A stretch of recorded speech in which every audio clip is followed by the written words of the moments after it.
Good morning, and today we're going to have Eric Davis. I have Eric Davis on every year, and he's a professor of political science, emeritus, because you retired from that Retired job, but from the college a few years ago, but continue active and following politics and doing work in Vermont politics and American politics. well, thank you for coming. Well, And thank you for having me. I've enjoyed doing these shows with you now for, I believe it's close to 20 years. yeah, yeah, it has. Every year you come, Yep, except one when you were not feeling well. correct. I mean, real sick.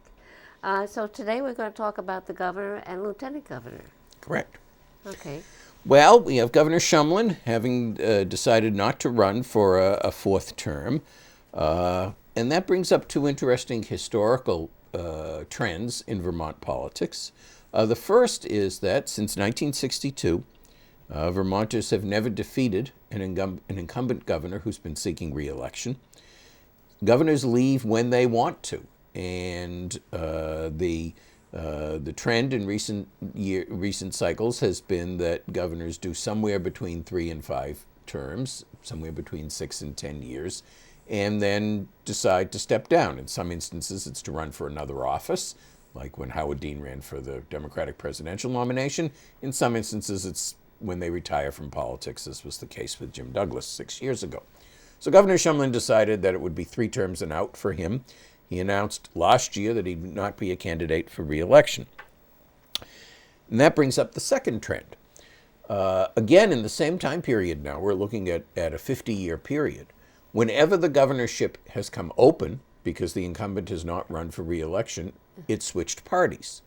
In Really? 1968, yes, let me just run through the list. In 68, Phil Hoff stepped down after 3 terms, and he was a Democrat, he was replaced by Dean Davis, a Republican. He served 2 terms. He was replaced in turn by Tom Salmon, a Democrat. After 2 terms, Tom Salmon decided to run for the U.S. Senate, unsuccessfully, it turned out, against Bob Stafford. And Salmon was succeeded by a Republican, Dick Snelling, who served 4 terms. After 4 terms, he decided he had had enough, and he was succeeded by Madeline Kunin in 1984, a Democrat. Madeline Kunin served 3 terms. She stepped down in 1990 and was succeeded by Snelling, who came back. Dick Snelling died in office and was succeeded by Lieutenant Governor Howard Dean. When Howard Dean decided not to run for governor in 2002 because he wanted to run for president, he was succeeded by a Republican, Jim Douglas. After 4 terms, Jim Douglas stepped down and was succeeded by a Democrat, Phil Scott. Excuse me, Peter Shumlin. Now, that may have been a Freudian slip. Peter Shumlin. Um, the, um, the big question in my mind is whether Phil Scott, who I think will be the winner of the Republican gubernatorial nomination this year, will he continue this historical trend of the out party's nominee winning the governorship when it comes open, or can the Democratic nominee, whoever she or he ends up being after the primary, be able to counteract that trend and have one governor of the Democratic Party succeeded by another governor of the Democratic Party? That's the big question for me about this year's gubernatorial election. Well, that's interesting. I hadn't realized. Yes, these trends But have gone on for I 50 years now. yeah, I remember now that when you Yeah. mention the names, I know all those names. Yeah, and I think one of the reasons it happens is there tends to be a time for a change sentiment among the electorate, that they decide after having one party in office for a while, it's time to bring the other party in. But one complicating factor this time around is that many, not all, but many of these transitions in the governorship have taken place in off years, not presidential years. The last 3 did. In 2010, Oh. Shumlin succeeded Jim Douglas. That was an off year. Jim Douglas succeeded Howard Dean in 2002, another off year. And you go all the way back to 1990. Dick Snelling succeeded Madeline Kunin in 1990, which was an off year. The last time a new governor was elected in a presidential election year, you have to go all the way back to 1984 when Madeline Kunin was first elected. And interestingly, in 1984, she won, a Democrat, won the governorship in the same year in which Ronald Reagan, the Republican candidate, won the presidency not only nationally but in Vermont as well. So there was a lot of ticket splitting in 84. Oh, People yeah. voted for Ronald Reagan for president and then Madeline Kunin for governor. And The Republican nominee this year, likely, I think, Phil Scott, he hopes that there's a lot of ticket splitting too, that people will vote for whoever the Democratic presidential nominee is, whether it's Hillary Clinton or Bernie Sanders, and then vote for him, the Republican candidate, for governor. And we'll see whether a new governor of the party that does not win the presidential election can win in Vermont in a presidential election year. This will be the first test of that since way back in 1984. Wow. Well, that's interesting. Yeah. Hadn't made that that calculation. Yeah. Yeah. So let's talk a little bit about. First of all, name all the governors running for the governors and what party, and then we'll go from there. All right. Well, there are two candidates in the Republican Party in the primary. That's Phil Scott, the incumbent lieutenant governor, and Bruce Lisman. And now the primary is going to be earlier this year than people are used to. Yes. It's the 9th of August. Yes. So that's because of the concerns in the Secretary of State's office about having enough time for any recounts that might be necessary after the primary, and then preparing the ballots and getting them delivered to absentee and overseas voters. Yeah, the Army and the Navy. There's a the federal government requires that overseas and military absentee voters receive ballots at least 45 days before Election Day. Mm-hmm. So we'll have a primary in early August. I think that means the primary is going to have a low turnout. In terms of candidate decisions, whether it's for governor or for people running for the Vermont legislature, the filing deadline's also been moved back. The filing deadline is in the last week of May this year. Last week of May? Last week of May. Oh, I thought it was June. No, okay. It used to be June. When the primary was in late August, the filing deadline was in June. But when they moved the primary to early August, they also moved the filing deadline back 3 weeks. It's the last week of May now. So people need to decide. There's about 3 months left to decide. And for the legislature, that's still plenty of time. But for the governorship, that's not that much time. I don't think there's going to be any more candidates on the Republican side. I think the field is Scott and Lisman. And I would guess, as I've said a couple of times, Phil Scott will win that primary, simply because he's well known. He's been lieutenant governor for 6 years, and he was in the state Senate from Washington County for 10 years before that. He's well liked among Republicans, and I think the Republican base and the Republican establishment see him as someone who can win the governorship. He's well liked among Democrats. Yeah, he's well liked among Democrats. He's not someone who's a partisan warrior by any means, and he gets along well with people on both sides of the aisle in the State House. So, my guess is Bruce Lisman, he has enough money that he could run a high-priced advertising, largely self-financed campaign with a lot of TV ads, but I'm not sure the Republicans are willing to abandon Phil Scott in this year. So I think Phil Scott wins the Republican primary. The Democratic primary, I think, is more interesting. And that is, you had Shumlin deciding not to run for re-election. So the field, and any number of people were thinking about it. And initially, 3 candidates declared. The first to declare was Shep Smith, the Speaker of the House. He's been Speaker for 8 years and a House member for a bit longer than that. But then, early in the summer, early in the fall last year, I think it was in the October-November timeframe, Shep announced that he was suspending his campaign. His wife had been diagnosed with cancer, and he wanted to spend time with her and their teenage children. And he needed to help out. He needed to help out. So he withdrew as a candidate, although the word he used was suspended, not terminate. And that does give him the option of reactivating his candidacy if he wishes. And I'll come back to that in a few minutes. 2 other candidates announced. Matt Dunn, former legislator from Windsor County, has served both in the House and the Senate. Matt has run statewide twice before. He ran in the primary for lieutenant governor in 2006, won that primary, but then lost to Brian Doobie in the general election. And then he ran in the primary for governor in 2010, the one that Shumlin won. Matt Dunn finished 4th out of 5 candidates in that primary. So Matt has announced that he's a candidate for governor again this cycle. And the other announced Democratic candidate is Sue Minter. Sue is a former House member from Waterbury. Governor Shumlin appointed her Deputy Secretary of Transportation at the beginning of his administration. She then served in the position of Irene Recovery Officer. She did. She did, and Good job. did work particularly with local communities on rebuilding roads and bridges and other infrastructure, as well as the reconstruction of the state office building in Waterbury. And then about 2 years ago, she was named Secretary of Transportation and served in that capacity until she resigned to become a gubernatorial candidate late last year. So far we have Matt Dunn and Sue Minter. My sense is that primary is still very fluid, and there could be another candidate getting into the race. Where I think that other candidate would come from is the small p progressive wing of the Democratic Party.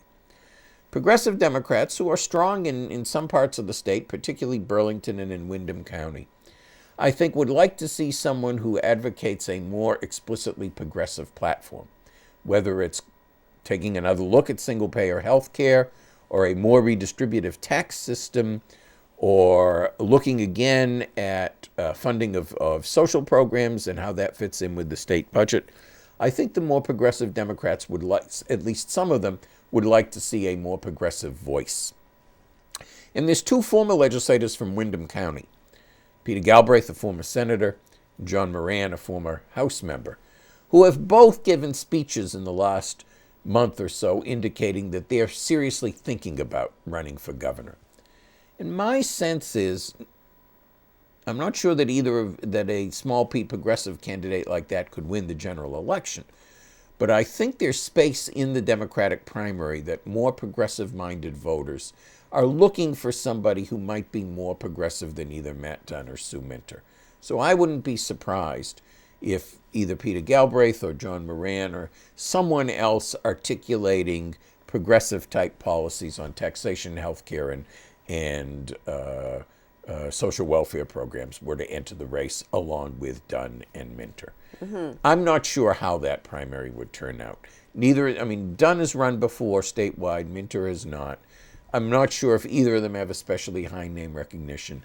They're both working hard now. They're spending a lot of time going around meeting with small groups of Democrats around the state. I think she would have a lot of notice over in the Irene area, where Irene broke everything up, because that's what was one of her big jobs. That was one of her areas. And Matt Dunn has his geographical base, which is the Connecticut Valley. That's where he actually did well in that part of the state in the 2010 gubernatorial primary. White River Junction, Hartford, Norwich, those towns, many of them good Democratic towns along the Connecticut River.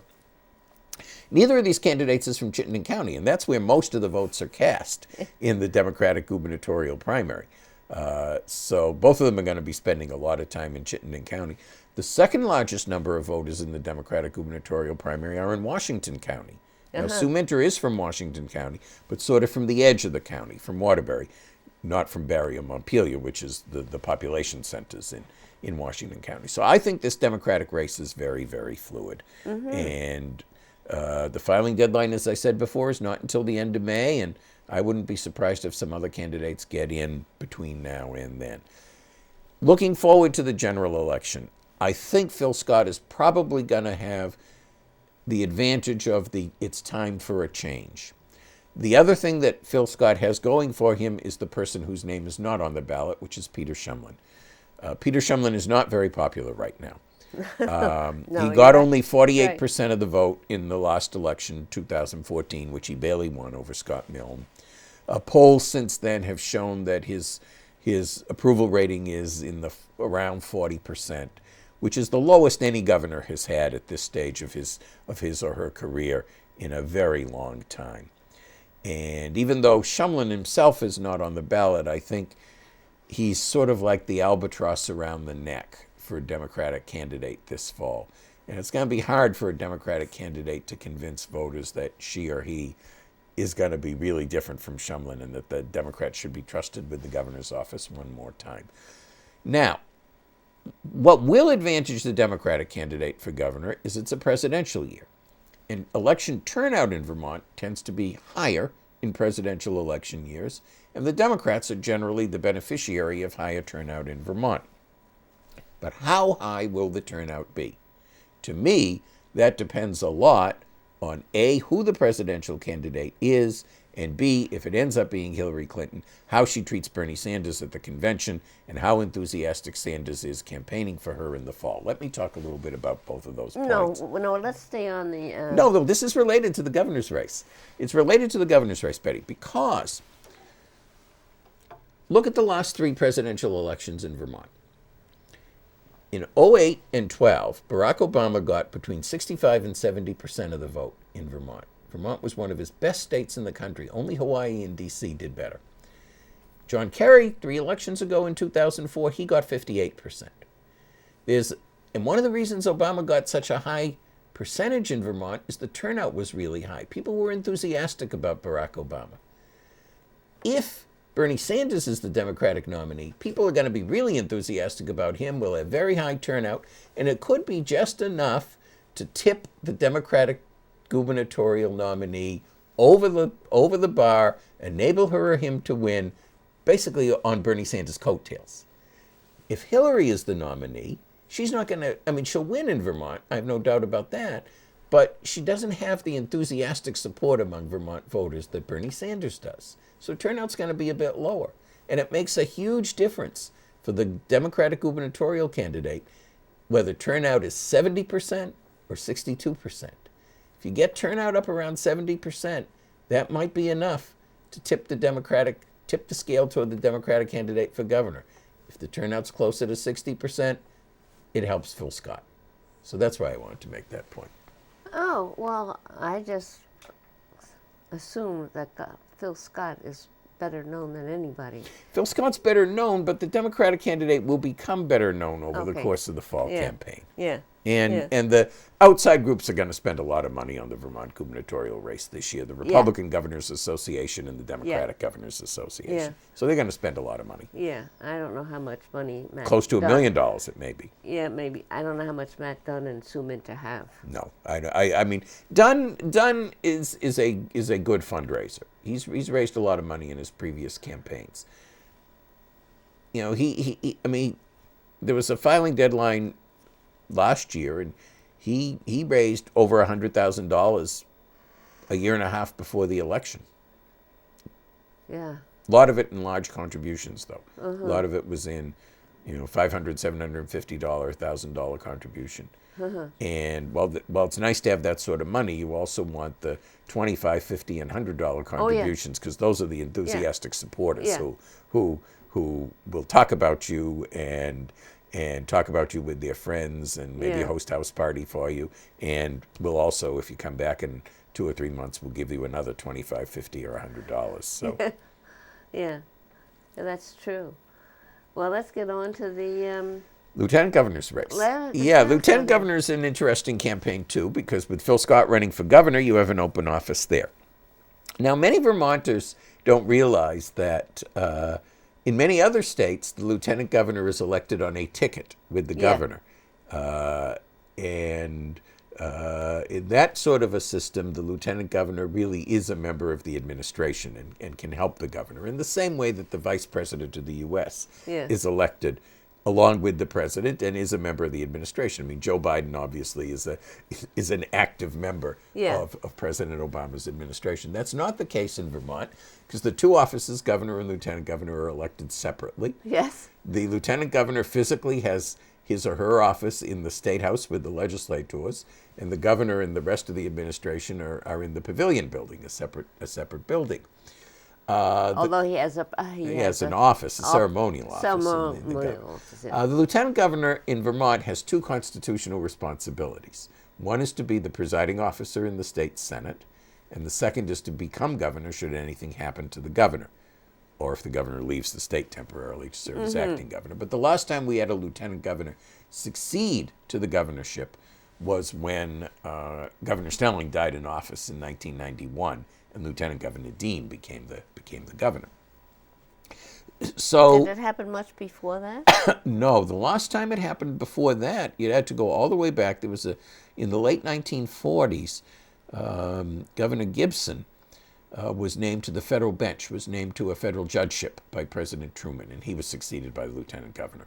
So there had been a run of about over 40 years before a lieutenant governor, separating the time when Gibson stepped down and when Snelling died in office. Yeah, from moving in office, Moving not into as office, opposed to yeah. moving in election. Yeah, but so we have on the Republican side only one candidate for lieutenant governor has announced. That's Randy Brock.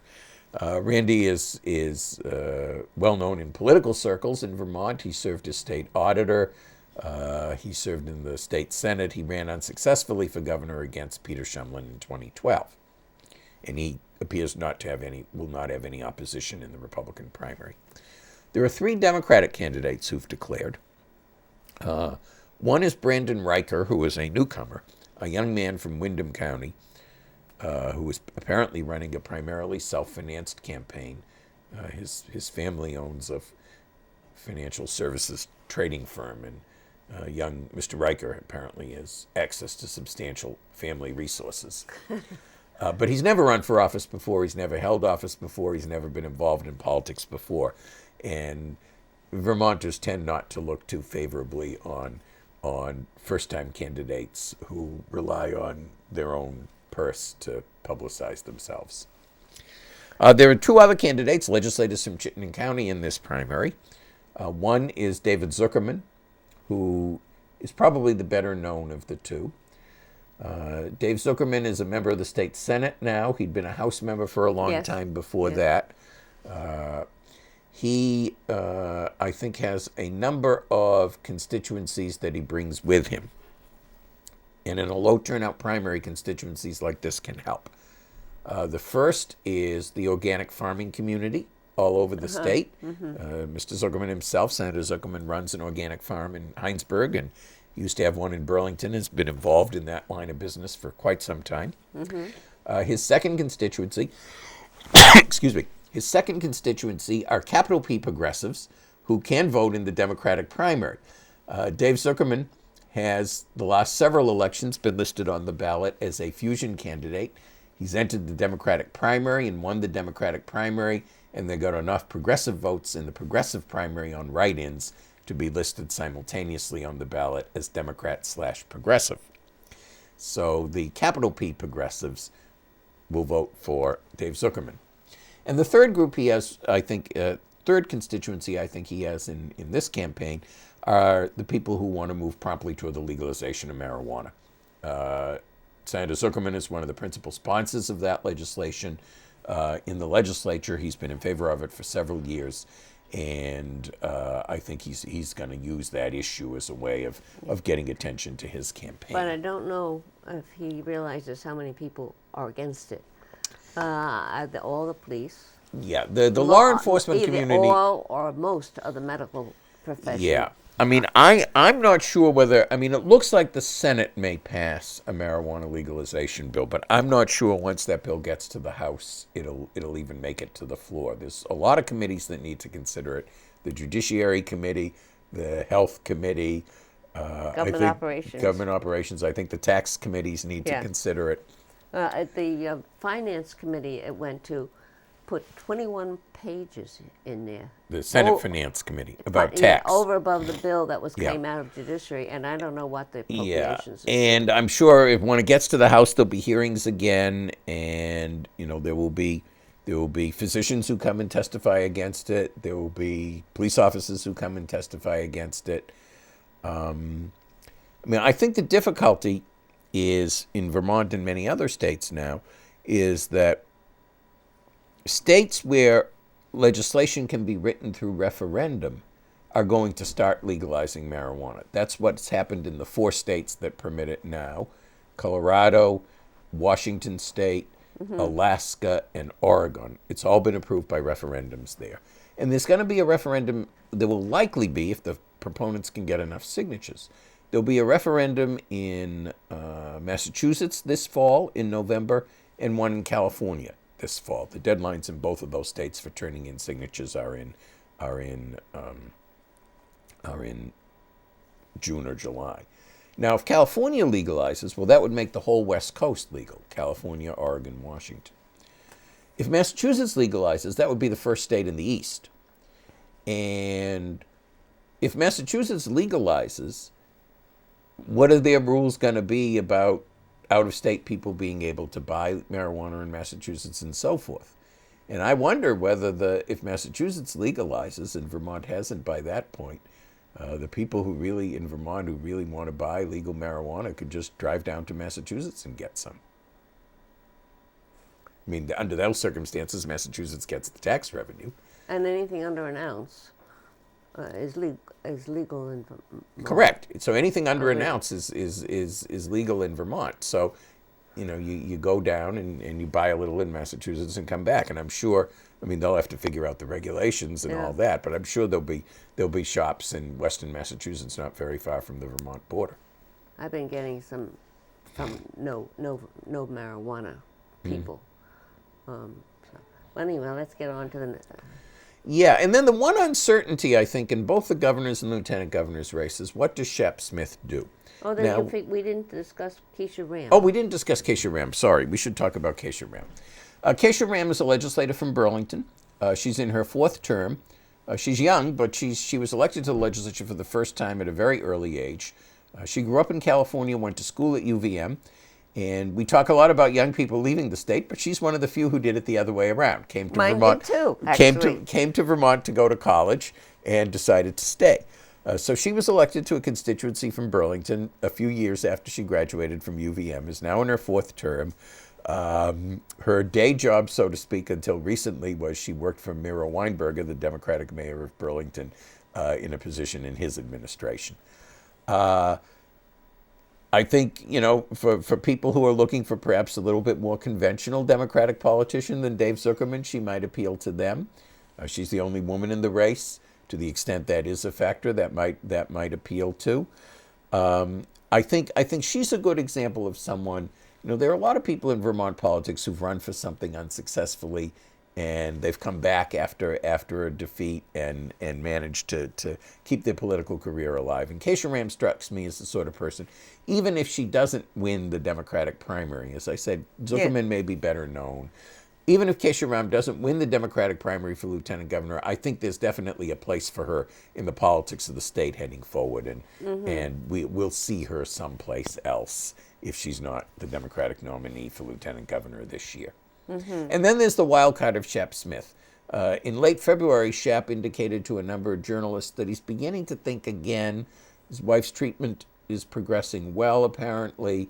He's starting to think again maybe of re-entering one of these races, maybe not governor, but maybe lieutenant governor. And he has until the end of May, the filing deadline, to make up his mind. So he's the wild card if he gets back into either of those 2 races. Well, if he gets into it. If he gets. He may decide not to. If he does, he'll probably be the winner. He'd probably be the winner of the primary if he gets back in. Yeah. Again, I think he'd have a better chance of being elected lieutenant governor than he would of being elected governor in November. But we'll have to see.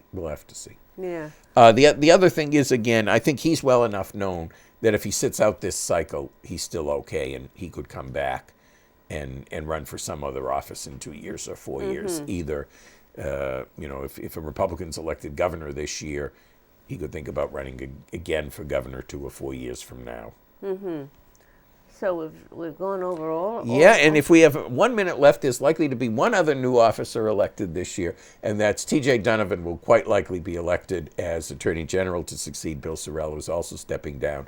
T.J. Donovan is the prosecutor, the state's attorney in Chittenden County, ran unsuccessfully in the Democratic primary 2 years ago, and appears to be generating a lot of support for his campaign this year. He's alone. Nobody else. Yes, no one else is declared. All right, and that's the end of our time. All right, thank you, Betty. Thank you very much for coming, and thank you for watching. It's very, very interesting.